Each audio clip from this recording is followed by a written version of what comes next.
Stigmatizovaná sýrska grécko-katolíčka Mirna Nazur už po tretíkrát navštívila Slovensko, aby na stretnutiach v našich chrámoch šírila posolstvo o jednote kresťanov. Grécko-katolícky magazín vám okrem priamych prenosov z niektorých jej stretnutí prináša aj tie najsilnejšie momenty i povzbudivé slová charizmatickej vizionárky.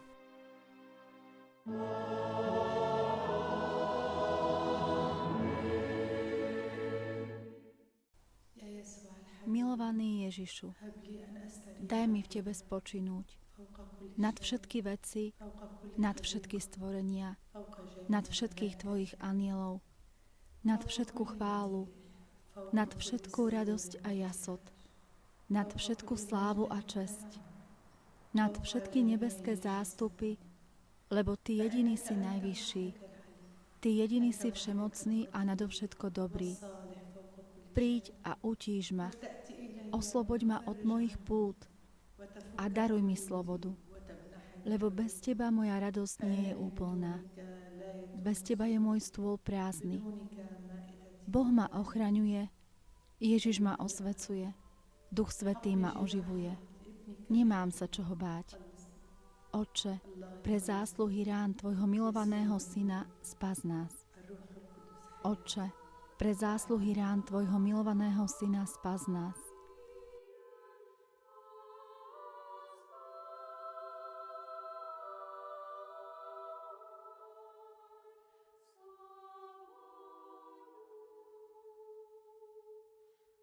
V roku 1982 bolo mesto Damask v Sýrii svedkom zázraku, ktorý odvtedy trvá celých 34 rokov až do dnes. Z rúk mladej, len 18-ročnej vydatej ženy Mirny Nazur začal pri modlitbe vytekať olej, ktorý spôsobil viaceré zázračné uzdravenia v jej rodine. Zakrátko na to bola Mirna svedkom zjavení Panny Márie, ktorá jej odovzdala svoje prvé posolstvo.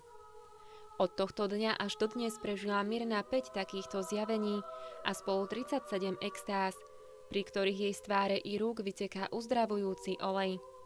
Mirna okrem toho dostala aj milostigiem, ktoré sa niekoľkokrát ukázali na jej tvári, dlaniach, chodidlách i boku.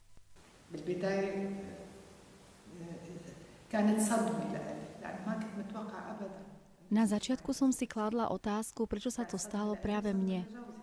Bol to pre mňa veľký šok, aj pre môjho manžela. Ale od druhého alebo tretieho zjavenia som povedala Pánovi: Pane, zober moju voľu a Tvoja vôľa nech pôsobí v mojom živote.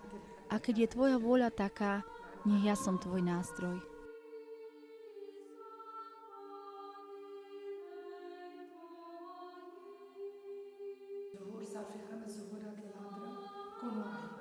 Je veľký rozdiel medzi zjaveniami a extázou. Pri zjaveniach som duchom prítomná, všetko viem zopakovať, tak ako mi to bolo povedané. Doteraz bolo 5 zjavení Panny Márie, ale pri extázach neviem o sebe. Keď sa z nej preberám, tak v mojich očiach aj vo mne je stále svetlo, ktoré som videla. Vtedy ešte viem povedať tento odkaz. Ale potom, keď pomaly začnem vnímať svet okolo seba, svetlo sa pomaly vytráca a ja to už neviem presne zopakovať, ako keď som sa prebrala z extázy, kým bolo to svetlo vo mne. Ja vždy hovorím, že keď mám zjavenia, tak Panna Mária príde za mnou ma navštíviť a pri extáze ja som na návšteve u Panny Márie. Symbol oleja zohráva v kresťanskej tradícii veľmi dôležitú úlohu. Pri sviatosti krstu, birmovania, pri kňazskej vysviacke i pri pomazaní chorých sa používa ako symbol Ducha Svätého. V tradícii kresťanského východu má svoj význam aj v ľudovej zbožnosti.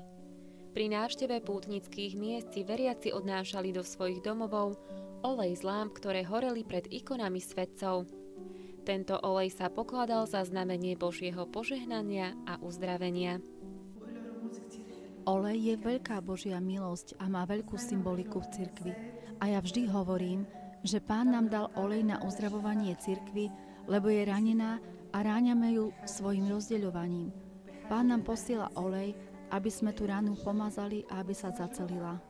Čo sa týka solfánií, nie je najdôležitejší olej, lebo boli chorí ľudia, ktorí prišli, pomazali sa olejom, ale neuzdravili sa. A prišli ľudia aj v čase, keď práve nevytekal olej, ktorí sa modlili a uzdravili sa. Nie olej uzdravuje, ale modlitba. Mirna spolu s manželom Nikolásom už viac ako 30 ročia cestuje po celom svete, aby šírila svoje osobné svedectvo a posolstvá, ktoré k nej prichádzali. Slovensko v týchto dňoch navštívila už po 3. krát a stretla sa s veriacimi na viacerých pútnických miestach i v chrámoch. Mirna povedala, že chodí po celom svete a všade vidí také smutné tváre a starých ľudí. Ale tu vidí celé spektrum ľudí, od maličkých detí až po starých a vidí tváre usmiaté. A hovorí, toto mi dáva nádej, že Slovensko žije z viery v Boha. Takže toto prvé stretnutie bolo veľmi hlboké, veľmi silné, ale nielen ako na mňa, ale aj na ňu zapôsobilo. A hovorí, že kdekoľvek by ju volali, ale keď ju pozveme na Slovensko, že vždy s radosťou príde. Keď viem, že mám prísť na Slovensko, veľmi sa teším. Lebo sa teším, ako by som prichádzala domov. Vieru, láskavosť ľudí, ktorú vidím na Slovensku, som nevidela nikde vo svete. A veľmi by som si želala, aby táto viera na Slovensku ostala zachovaná. Keď som na Slovensku, cítim, ako by som bola stále na Strednom východe, lebo tu cítim hĺbku viery a nábožnosť, ktorú v iných európskych krajinách až natoľko necítim. V niektorých európskych krajinách sú kostoly skôr ako múzeá než kostoly, preto sa aj bojím, aby sa na Slovensku viera nevytratila. Modlím sa, aby na Slovensku vždy ostalo toto privilégium. Katolícka cirkev predstavuje jednotu v rozmanitosti. Východný obrad tvorí spolu 21 komunít, ktoré vyrastajú z 3 obradových tradícií. Mirna je grécko-katolíčka a patrí do Melchickej cirkvi, zatiaľ čo jej manžel Nikolás patrí do pravoslávnej cirkvi. Takéto zmiešané manželstvá však nie sú na Blízkom východe výnimočné. Podobne aj Mirnini rodičia patrili k rozdielnym kresťanským vyznaniam. Nemôžem a nesmiem porovnávať viery, pretože Pán určite nerozdeľuje ľudí podľa náboženstiev. Želá si jednotu cirkvi, nie jednotu cirkví. Pán pozná len jednotu cirkvi a to je preňho jednota srdc. Najdôležitejšie je, aby sme vedeli milovať tak, ako nás miloval náš Pán, pretože keď vidím v tom druhom Pána, jednota príde. Keď budeme v každom z nás vidieť Boží obraz a vždy hovorím a ďakujem Bohu, že sa môžem stretnúť s veľkým počtom ľudí a v každom z nich vidieť obraz Boží. To je tá jednota. V Mirninom živote osobitnú úlohu zohrávajú posolstvá, ktoré k nej prichádzajú skrz zjavení i extáz. Sú výzvou k jednote medzi kresťanmi. Jednota cirkvi je veľmi dôležitá, ale dôležitejšia je jednota všetkých kresťanov a Pán povedal, že žiada budujte mi cirkev, nebudujte mi kostoly. Jednota je veľmi dôležitá, hlavne pri súčasnej situácii na Strednom východe, keď sa teraz nebudeme vedieť, tak kedy sa zjednotíme. Je to žena, ktorá prichádza z krajiny, kde, ako všetci vieme, zúri nepokoj. Ľudia sú nútení opúšťať vlastné rodiny, sú nútení opúšťať vlastné domovy, vlastnú krajinu. A to je zvlášť také možno to, čo nás tak ľudsky láka k takýmto ľuďom. Na druhej strane je to úžasná sila toho jej posolstva, ako vlastne Boh vstúpil do jej života. A sila toho, čo je ona, ako jednoduchá žena, ochotná robiť všetko preto, dať celý svoj život k dispozícii Bohu, aby ďalej ohlasovala to posolstvo jednoty a aby ďalej každého z nás pozývala k zjednoteniu. Pre mňa je veľmi oslovujúce to, že pre mňa osobne, že pozýva zvlášť kresťanov k jednote. Pretože vidíme v tejto dobe, že aj v samotnej cirkvi, aj medzi nami je veľa nejednoty. A diabol to veľmi rafinovane využíva, aby takto vnikal medzi nás a robil ďalej túto nejednotu. Výzva k jednote je vyjadrená aj v posolstve zjednotenia dátumu Veľkej noci, ktorá sa na západe slávi podľa gregoriánskeho kalendára, kým na východe podľa juliánskeho.